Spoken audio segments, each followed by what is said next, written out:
Hi, so today I come back with another video which is about what to read to widen your vocabulary. Like reading is a popular topic and a lot of people would talk about it.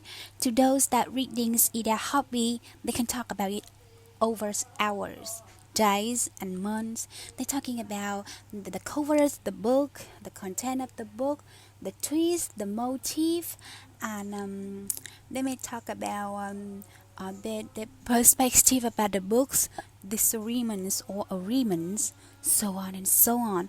But like to those that reading is not their hobby, they're not their cup of tea, why would they react to reading? This is boring. Yeah, they might say that. I would say, this is boring. Like sitting in one place and having your book and reading blah blah blah blah. A lot of words in front of your eyes. It just make you have a headache.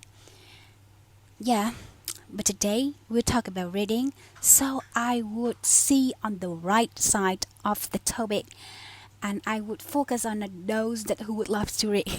Okay, so let's get straight to the point. Reading to widen your vocabulary. Okay, so in my opinion, there are two types of reading. The first one is intensive reading, and the second one is extensive reading. Intensive reading, the word says is all. Intensive reading is mean that you have an intense reading, and you concentrate not 100%. This is kind of attentively to your reading, to get the information and knowledge for certain purposes, such as like for the examinations or research. Yeah, something like that. And the reading materials for intensive reading is various from textbook, practice tests, professional article, such as politics, economic, technology, and so on. In addition, you also read newspaper. So why do we need to have the intensive reading? This is quite simple because the intensive reading require you to have the reading comprehension. You need to understand the words, the vocabulary in the reading, in order you will answer some certain questions or do some research or to pick off the answer for some questions in examination. Yeah, etc. I mean that. So the purpose of this kind of reading is mean that you need to get the information, the correct information, for certain purposes. So what is the result of intensive reading? Intensive reading will provide you with a solid knowledge and informations.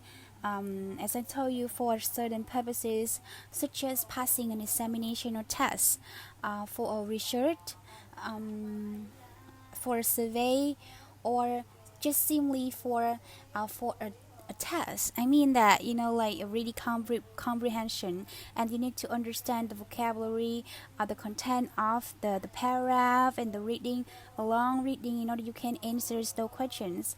Yet this is for the intensive reading. So how about the extensive reading?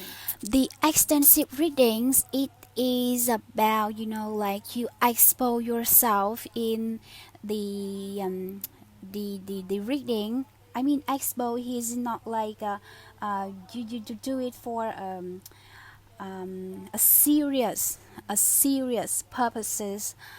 You may just reading for enjoyment, and that why the reading materials is different from intensive reading. The reading material of the extensive reading are like simplified English novel or story, fiction, self-help books, article, but it's more about daily article like life hacks or cooking, or how to take care of yourself, how to row a plane or something like that. It's more simple and it's not really serious topic. and furthermore that you can also read magazine. So the purpose for the extensive reading, as I told, is just for the enjoyment and for attend the like the common knowledge. Yeah, and you don't need it to pass a test or do a research. Yeah, that is just what I conclude after studying about reading. Okay, so both of the intensive readings and extensive reading um, means that you need to expose yourself to the target language as much as possible. Because when you expose yourself to that target language, you will study a lot of new words, new vocabulary, and you just like you building a foundation just higher, higher, and higher. And when you come across any new situation in your life and you need to use that word or collocation or idioms, you should take it out of your brain because you already build that in your brains already. And you need to practice for long and repeatedly, and then it those vocabulary will go to your long-term memory, not in no longer in the short-term memory. So yeah, studying and practice is a kind of a two key for mastering foreign language, I think. I would say because it's what was on me, so I just would like to give you that tips. And I once heard about the myth that they say that if you want to master a language, you just need to apply to that country and live for a while. When I was younger, I thought it true. It was true. But why when I grow up, when I know more about life, and when I experience enough, then I find out it's not work that way. Because like they say, live for a while. So a while is how long? 1 month, 6 months, 1 year, 2 years, 3 years. They need to define a certain amount of time, and furthermore that if we just fly there and live, and we don't take off any course, language course, so who will teach us the language? You cannot just fly to that country and you live and you think that the language just go naturally to your brain. I don't think that is what that way, because I think that everything needs to be built from the foundation.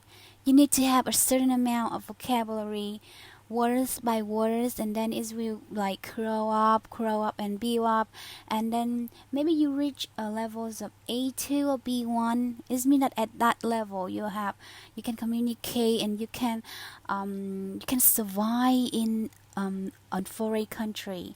So you can make you I mean that luckily that you are talented enough that you can study the language on your own. But but there's no way that you just fly to that country and live in that country and the language is naturally pulled to your brain. Oh my god, it's not work that way. So that is what I would thought it true in when I was younger, but it's not work that way. mm, so yeah, I need to finish this video because it's already quite long.